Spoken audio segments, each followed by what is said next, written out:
Kita sebetulnya ada buku dari MUI yang menyebutkan tentang pengkhianatan seorang Habib di Aceh, resmi dari pusat, dan tidak melakukan bola. Memang kalau kita baca ya, buruklah semua akun-akun sepanjang sejarah. Cuma saya kan 2015 sudah buat seminar, kita buka bahwa ini ada hal yang mencurigakan tentang sejarah Islam. Orang ini lagi,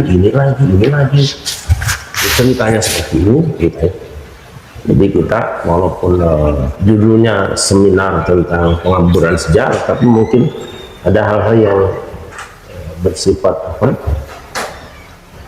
mengecut lah. Tapi kita umum saja dulu. Yang 2015 itu seminarnya tentang pengaburan sejarah Islam Nusantara. itu lebih umum itu. Umum, tetapi juga para pembicara tidak keluar. Tidak keluar statementnya bahwa pemalsuan di sini. Loh, saya bilang bagaimana? Wong aku mau ngomongin pengaburan kok malah cerita bahwa Islam masuk gini. Yang aku mau itu pengaburan. Jadi kalau itu aku udah tahu bilang. Yang Ridwan Saidi dan Ridwan Saidi, Profesor Mansur Suranegara dan siapa namanya khususnya atau Pak Agus di sini. Kita ngobrol Pak Agus di sini. Saya kok mengamati berapa tahun terakhir ini sebagai anak bangsa, seperti ada yang janggal. Mohon panjenengan pakar-pakar sejarah, tentu mata sejarahnya lebih tajam. Kalau kita kan cuma mata isu gitu, mata isu atau mata waspada, curiga, duga. Kalau sejarawan kan lihat fakta, mau kita bedah. Persiapan kita sekian bulan lama. Lalu saya buat tesis kecil, artikel saya sampaikan juga. Maksudnya ingin direkomendasikan supaya ke depan negara bisa memfasilitasi membuat sejarah sing soheh, cara hadis itu yang soheh tok. Ini bisa nanti punya Sohehul Bukhari di tarikh gitu. Sahihul Tarikh Indonesia. Jadi sejarah yang benar di Indonesia yang tidak dipengaruhi oleh kepentingan kelompok, kepentingan politik atau pengaruh kekuasaan, apalagi etnis tertentu, karena kita kan sudah berbineka, dengan tetap mengakui kebaikan orang jika itu ada dan tidak ragu-ragu mengatakan keburukan sendiri kalau memang fakta gitu. Nah, rupanya kita ada di situ. Bilalah ada ini pas wes. Kalian lihat mana aku? Jadi dari anak apa putui? Saya urut loh, tak urut itu di buku istilah itu. Tapi kita sendiri juga ya nantilah cerita itu. Jadi itu pikiran kita. Indonesia harus punya sejarah pasti. Hanya yang sahih. Nah, kalau itu sudah ada, ke depan kita ingin negara punya kekuatan hukum untuk memberikan sanksi kepada orang-orang yang melakukan pemalsuan sejarah. Coba-coba mengisi sejarah dengan main-main gitu, harus ada eksekusi. Nah, ini NU Muhammadiyah itu juga nggak ada ya. Ya karena NU dan Muhammadiyah juga sibuk dengan NU dan Muhammadiyah. Sama lah perilaku kita ini sama ya situ. Sekarang siapa yang tidak tahu bahwa Jenderal Sudirman itu Muhammadiyah? Ada nggak di buku NU? Dia pahlawan. Tapi waktu bicara pahlawan pejuang, nggak ada di buku NU. Sebaliknya juga. Kurang apa bahasa masalah besarnya? Siapa yang nggak tahu juga bahwa Hasbullah? Siapa yang tidak tahu? Ada nggak di buku Muhammadiyah? Kita ini kan ngomong bangsa apa ngomong ormas? Maka saya bilang Indonesia ini ada pemimpin ormas, ada ketua NU ada, kalau dia ada, kita tanya ketua Islam. Atau lebih dari itu pemimpin bangsa. Saya melihat memang semenjak Bung Karno baru kali ini kita punya pemimpin bangsa yang utara betul jiwanya. Ya Jokowi nah, karena saya tidak ragu-ragu mengatakan Jokowi itu baik. Kalau orang bilang nggak baik, orang lebih baik dari saya kok masuk nggak baik. Saya juga diomong jelek nggak mau. Saya rangkum, maka buku-buku tua sejarah saya punya. Di bawah bendera revolusi tak acak-acak buku dan itu yang terbitan pertama saya punya. Keluarga BI saya kok. Nanti setelah ini mungkin kita akan. Itu pikiran saya itu negara dia diberi otoritas lah, diberi apa, dan memang punya kapasitas. Bikin buku sejarah wajib dibaca. Sebab saya bilang bangsa yang kehilangan sejarah pasti akan kehilangan arah. Karena negara ini dibuat oleh para pendiri bangsa yang punya cita-cita dulu, mau kemana sih kita? Kita harus tanya, udah sampai di mana sekarang kita? Nah kalau itu lupa ya nggak ada arah kita. Itu terombang-ambing oleh nonton film cita-cita Rambo atau apa. Selama ini kan kita itu aja kehebatan Rambo, kehebatan Bruce Lee, Jackie Chan. Maksudnya gini, paham lah maksudnya ya. Suta Gunawas itu. Kita ini punya Sunan Joko, kita punya Gajah Mada. Itu nggak pernah dibahas di khotbah masjid soalnya. Nah, kecuali saya. Saya tidak ada urusan dengan pikiran orang. Salah satu bukan protes gitu, cara menunjukkan jati diri saya sebagai bangsa Indonesia ya Blangkon, ke Sunda, Blangkon Jawa. Saya ketika mau masuk di stasiun TV, kemudian dari TV mengatakan baru ngomong sepotong, tapi mohon ini yang Blangkon nggak bisa. Nggak bisa. Kenapa? Karena hanya satu ini aja lah cara saya menunjukkan pada dunia bahwa Indonesia masih ada. Memang apa yang masih ada di Indonesia? Nusanya dosa, bangsanya dosa, bahasanya sampuradu. Mana ada pejabat bisa bahasa kayak yang benar hari ini? Saya berharap setelah ini juga nanti akan ada rindingan dari kita, kembalikan bahasa Indonesia. Jadi seorang capres atau seorang calon kepala daerah suruh ngomong kalau bahasa Inggrisnya lebih banyak, coret. Ranking 1 yang bahasa Indonesia lebih banyak. Harus berani dulu. Saya pakai ini proses. Itu baru keinginan. Kemarin saya juga sempat ngobrol dengan teman-teman di kepolisian lah. Kita kan baru membenahi kuburan Nyimas Utari Sandi Jayaningsih. Mas Nadir sama Kiai Jogja pernah saya ajak ziarah. Nanti kalau sempat kan saya kira perlu karena itu Nyimas Utari itu dari Mataram tuh.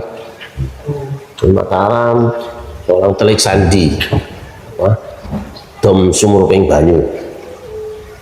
Dia ketika Mataram menyerang beberapa kali ke Batavia gagal, maka ada satu perempuan cantik yang menawarkan diri, saya yang membunuh Gubernur Jenderal Joko. Berangkat jadi penari, jadi penyanyi. Nah, sedang penyanyi si Gubernur Jenderal mabuk, masuk kamar beleh. Nah, bahkan kepalanya si Gubernur Jenderal itu dibawa ke Imogiri kalau nggak salah, di tangga keberapa gitu. Oh, dipersembahkan dulu. Tapi yang bawa bukan Nyimas Utari, karena Nyimas kalau tidak salah di tempat itu juga langsung diperobok. Nah kuburannya ada, orang nyebutnya Nyimas Utari Jayaningrum, tidak, sebelah kalau Ningrum itu cenderung ngulon, Sandi Jayaningsih, bener sejarahnya ada. Ini kita benahi, kita rapihkan lagi kuburannya, dan 17 Agustus 2021 pas 1921 ya, saya ngontel dari sini beserta ratusan nontelis, kemudian upacara di situ, barulah orang tahu. Nah kita bicarakan dengan bapak-bapak kita di Mabes RI, karena sampai sekarang Indonesia belum punya hari intelijen. Oh iya. Ini ya saya bilang, ini yang paling berhak sebut intelijen beneran. Sebelum kemerdekaan kita sedang dipertimbangkan, dibicarakan nanti insya Allah. Karena mau nyari kemana intelijen? Ya ini dia intelijen. Oleh Sandi ya. Nah sejarah ini jangan sampai dahulu nanti tiba-tiba ada saja intelijen kaburan gitu kan. Ini Nyimas Utari kuburannya di sini, Cimanggis. Saya ngontel dari sini sana. Setelah kita bangun sekitar 1 bulan, kita perbaiki, kita tinggalkan teman-teman ada suka, habis itu turunan rakyat kecil-kecilan, baru kita upacara. Nah tugas kita itu termasuk Sokopuro apa dia pernah memimpin pasukan Mataram mesin. Yang tahu sih Arifin itu. Mas Arifin anaknya Bukom Idris Hamid Hamim. Jadi susah, ibunya Mbak Yu saya, bapaknya adik saya. Kan bingung anaknya apa ini. Bali teman-teman pada suka sudah bikin tempat ziarah Balok Sakti. Jadi itu samping pura, apa namanya lupa lagi saya udah kesana juga. Jadi itu ceritanya memang seorang ulama diminta nambani ngobati hormat lah. Maka setelah wafat karena beliau berjasa, kuburnya dekat dengan pura di situ. Pohon besar bawahnya. Terus saya ke sana ketemu, ya kita perbaiki. Tapi ini bukan kuburan hoak ya. Orang situ tahu semua. Cuma memang orang tahunya namanya Balok Sakti. Ya sudah kita bikin tempat ziarah, saya bikin di sana. Jadi kehidupan kita itu sangat-sangat rukun ya. Betul-betul moyang kita itu berhasil menciptakan Bhinneka Tunggal Ika itu bukan barang murah. Belum ada satu negara pun yang bisa. Ya. Yang biasa. Maka kalau kita amati yang membuat riak-riak retak-retak itu pasti bukan orang Indonesia, pasti bukan. Mau dikejar kemanapun pasti ini ada masuk angin pasti ini. Darah Yahudinya ada. Iya. Yahudi KW cari daftar Sugeng. Kemarin kan Jagoan sama Sugeng itu gini Pak De. Di negara-negara modern itu bayi lahir kan sudah Langsung dites ya. Nah, Indonesia kan juga perlu itu dalam rangka urusan sejarah ya. Saya kira iya. Warga negara. Nah, mungkin BRIN bisa didorong untuk menyelenggarakan. Saya kira iya. Negara punya kok duit hanya untuk itu aja. Ini peserta yang datang dari FSUI, Forum Silaturahmi Ulama Indonesia. Kiai-kiai ini yang udah daftar mau datang ada 183. Kiai-kiai itu. Kebetulan saya pernah sehat di situ. Ya judulnya tuh pernah sehat. Ya kadang-kadang saya pikir ini singkatan-singkatan itu perlu diperbaiki lah. Bantimpres ya. Itu jadi kurang pas. Kan Dewan Pertimbangan Presiden, kalau depresi. Dewan Pertimbangan Presiden depresi. Ya kan bingung mikirin negara itu. Jadi inget Gus Dur ya. Saya tuh pernah di KO sama Gus Dur. Saya tuh nesu sama Gus Dur dulu itu. Tapi beliau memang sakti, kalau bener sakti lah. Saya tuh kan benci sama Gus Dur. Terakhir benci itu nek Ondiko. Saya nanya, nah ketika ramai demo-demo kan, jujur enak aja ngomong itu.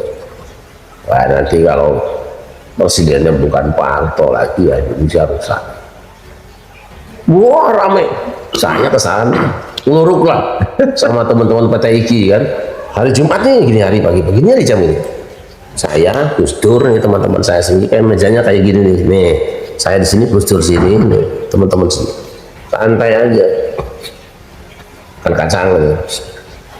Udah lama itu ada apa? Anu Gus tentang statement jenengan. Apa itu? Yang panjenengan ketika di media Indonesia itu ya, emang apa nih? Dia panjenengan Ndiko kalau nanti presidennya bukan Pak Harto lagi Indonesia rusak.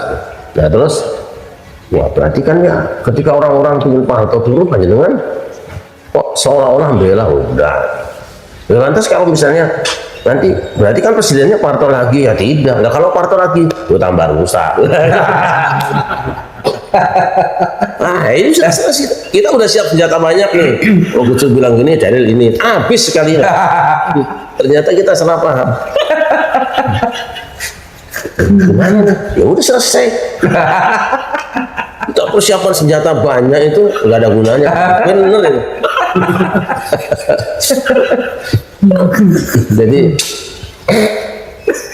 memang saya bilang Gus Dur memang orang gila bener tuh. Ya ini orang sekitar bisa gila semua kan. Bisa ketularan semua. kita udah siap macam-macam argumennya, beliau cuma segitu aja udah selesai. Dan itu di luar dugaan kita kan. Dugaan saya kan kalau bukan Pak Anton selalu salah, sebabnya apa kan gitu. Lantas siapa lagi kan gitu. Itu bukan. Kalau Pak Anton lagi ya tambah rusak. Itu selesai. Kan tidak terbayangkan. Jadi kalau orang pernah bergaul dengan Gus Dur walaupun sehari 2 hari mungkin ada kena virus ya lah. Virus seenaknya gitu. Waduh. Seenaknya tapi ada enaknya misalnya. Enak akhirnya. Kemarin tuh Kiai Wahid komentar seminarnya di UIN tau ya. Yang penting itu malah kiai-kiai di kampung-kampung niku ya yang gane ceramah keliling niku ya saklen niku sing dienggo senjata. Napa mereka niku sehan. Insya Allah November Haul Romo Ciamis jadi panjenengan terus ya Imat mungkin ya teman-teman kita yang berkenan ya misi. Jadi paketnya itu sunatan masal, kontel, terus ayam pelung, tablik akbar. Kalau 2 tahun lalu kita kontel ada 1.000 yang masuk kontel kita 1.000. Nah, kalau Jakarta 5.000 kemarin alhamdulillah. 1.000 di Ciamis, Sinisian, Gus Mafik. Orangnya humoris itu akrab dengan Allah, perhatiannya baik. Insya Allah nanti November ya disiapin tanggalnya, kemarin itu tanggal nggak salah 13 sekalian ketemu kan sejarah Romo. Romo saya tuh unik di Pak Mantu sama orang Ciamis kan lingkungannya Sunda. Romo nggak mau Jawa sampai meninggal ngaji Jawa terus. Akhirnya semua Jawa. Dulu orang Nokromo ya Kiai Kholik pada pernah ke Ciamis. Kalau sekarang Kiai Kholik almarhum istrinya kan ponakan saya kan. Adiknya Kosim.